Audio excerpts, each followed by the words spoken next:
예. 글쎄요, 이번 총선의 최대 수혜자가 누구냐 물으면요. 공동선대위원장과 종로 지역구의 승리를 이끈 이 인물을 대부분 답할 것 같습니다. 화면부터 만나보시죠. 종로군 여러분 감사드립니다. 오늘은 일단 여러분께 당선 인사 드리면서 한 바퀴 돌아오겠습니다. 고맙습니다. 막중한 책임을 온몸으로 느낍니다. 부족한 저에게 국회의원의 일을 맡겨주신 종로 구민께 감사드립니다. 최선을 다해 애쓰신 황교안 후보의 노고에 경의를 표합니다. 저와 저희 당을 지지하지 않으신 국민 여러분의 뜻도 헤아리며 일하겠습니다. 완벽한 압승을 거둔 선봉장인데 하정대 국장. 저희 아까 이 제목 그대로 뭔가 패장 같은 느낌, 엄숙함을 지울 수 없어요. 왜 그런 겁니까? 이낙연 어떻게 보면은 당선자의 그 장점이라고 볼 수가 있는데요. 사실 이번 같이 대승을 역사적으로 가장 큰 대승인데 이런 경우에는 사실은 흥분하고 들떠서 얘기를 해야 되거든요. 근데 어젯밤에 한 얘기를 보면 가장 첫 번째 얘기가 막중한 책임을 느낍니다.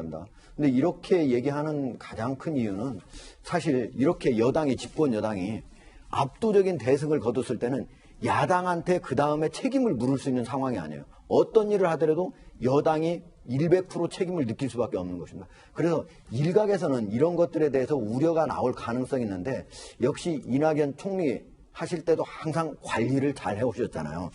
이 행정가로서 관리 능력 그리고 정치인으로서 신중함 이런 것들이 바로 저기에서도 그대로 드러난 거 아닌가. 저런 것들이 제가 보기에는 앞으로도 대선 가도에도 크게 유리한 점으로 작용할 것으로 봅니다. 사실 앞으로 이제 이낙연 당선인의 대선 가도 얘기는 이제 앞으로 쭉 많이 할 텐데 좀 더 종로구에 한번 집중을 해볼게요. 이도훈 의원님. 네. 이번에 이낙연 후보가 집을 이제 잠원동에서 종로 전세로 옮겼잖아요. 지역구 출마하기 위해서. 근데 당시 그 아파트 단지 경희공자에서 꽤 많은 득표율이 이게 좀 승부를 갈랐다는 평가도 나옵니다. 원래 종로가 서쪽은 보수, 동쪽은 진보 해서 이제 서쪽에 자리를 잡은 건데 이것도 주요했지만 기본적으로 여러 가지 측면에서 이낙연 후보가 좀 앞서있던 게 사실입니다. 처음에 출마를 결정할 때부터 이낙연 후보는 종로에 나오고 싶어 했고 황교안 후보는 종로에 사실상 약간 좀 끌려 나오는 듯한 그 모습을 보였죠. 두 번째 선거운동 과정에서 이낙연 그 후보는 앞서 국회의원을 했던 정세균 총리의 조직을 거의 그대로 물려받았습니다. 그런데 황교안 후보 같은 경우에는 그 선거 캠프에 가본 전문가들 얘기가 너무 여러 군데서 이런저런 사람이 와서 약간 좀 통솔력도 좀 떨어지는 거 아니에요? 이런 문제를 제기했고 가장 큰 이유는 이낙연 후보는 확실한 예를 들어서 문재인 대통령에게 이른바 문파라는 그 확실한 지지층처럼 그 종로에서 확실한 지지층이 있었습니다. 이낙연 후보는 종로에서 당선되면은 여당의 그 대선 후보가 될 가능성이 굉장히 높기 때문에 사실상 호남에서 굉장히 지지를 많이 했고 종로에 있는 호남 출신 그 유권자들도 굉장히 열렬하게 지지를 했기 때문에 그런 점에서 큰 그 영향력이 종로 지역구 전체 영향을 발휘했다 이렇게 볼 수 있겠습니다. 글쎄 여러 가지 또 왜 이겼냐를 따지면 또 여러 가지 100가지 정도 나오는 거잖아요. 이낙연 당선인은 국무총리 시절 야당의 거센 공세에도 쉽게 감정이 흔들리지 않았었습니다. 화면부터 만나보겠습니다. 총리 임기가 지금 얼마나 남으셨습니까? 저도 잘 모르겠습니다만 너무 오래 하고 있다는 생각을 그러시죠. 대권 후보로도 거론이 되시는데 이제 독자적인 목소리를 낼 때가 됐다고 보는데 어떻게 생각하세요? 그것은 별도의 문제고요.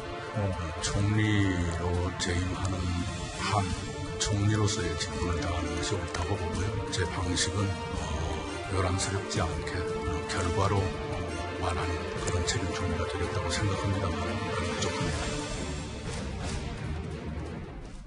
이낙연 당선인과 마찬가지로요. 오늘 민주당 지도부 어제부터 이 자축 속에서도 일제히 표정 관리에 들어갔습니다.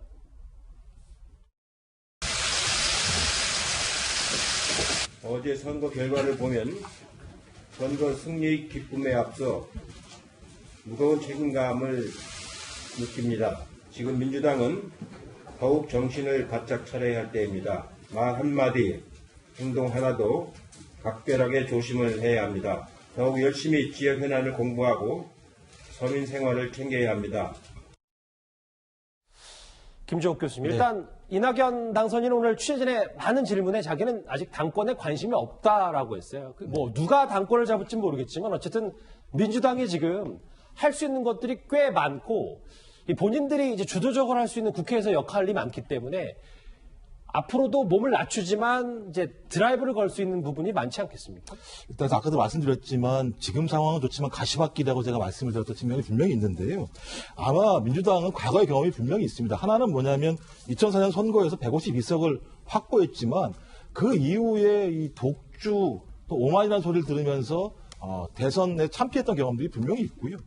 두 번째는 2017년 문재인 정부가 등장한 다음에 소위 적폐청산 사법개혁이라는 얘기를 하게 되면서 민생 문제와 무관한 방식으로 가게 되면서 상당히 좀 예를 들면 지지가 흔들렸던 측면들이 분명히 있고요. 그래서 이낙연 이번 전 총리 같은 경우도 마찬가지지만 소위 조국 전 장관에 대해서 마음에 빚이 없다는 얘기도 분명히 했었었고요. 그 다음에 위성정당 만든 것과 관련해서도 민망하다는 얘기도 했었고. 예. 그 다음에 선거 바로 직전에 나쁜 버릇이 있다. 민주당 내에 이거 고치겠다 이런 얘기도 했었고요. 이제 마지막 끝나고 나서 이제 와서는 막중한 책임이 있다라고 하는 건 저는 분명히 과거에 대한 경험이 있기 때문에 앞으로 이 상황에서 조심스럽게 가지 않았을 때, 그러니까 부여된 권한을 다 누리려고 했을 때 오히려 훨씬 더 큰 하장이 발생할 수 있다는 판단들을 분명히 했다는 생각이 들고요. 네. 그래서 지금 상황에서는 아주 스탠스를 잘 잡은 것 같지만 문제는 앞으로 이런 부분들이 계속 돌출됐을 때 어떻게 막아낼 수 있을까? 이 리더십 문제와 관련해서는 이낙연 전 총리가 훨씬 더 자세히 보지 않게 된다면 앞으로 여기저기 가시밭길이 생길 거라 생각이 듭니다. 이낙연 후보의 향후 정치적 위상은 앞으로 나올 첫 향후 대권주자 여론조사에 굉장히 영향을 받을 겁니다. 그렇겠죠. 종로에서 큰 차이로 당선이 됐죠. 그다음에 선거에서 선대위원장으로서 대승을 거뒀습니다. 네. 만약에 대선주자 여론조사에서 이번에 30%를 넘어서 굉장히 높은 숫자가 나오면은 그게 대세론으로 연결될 수가 있습니다.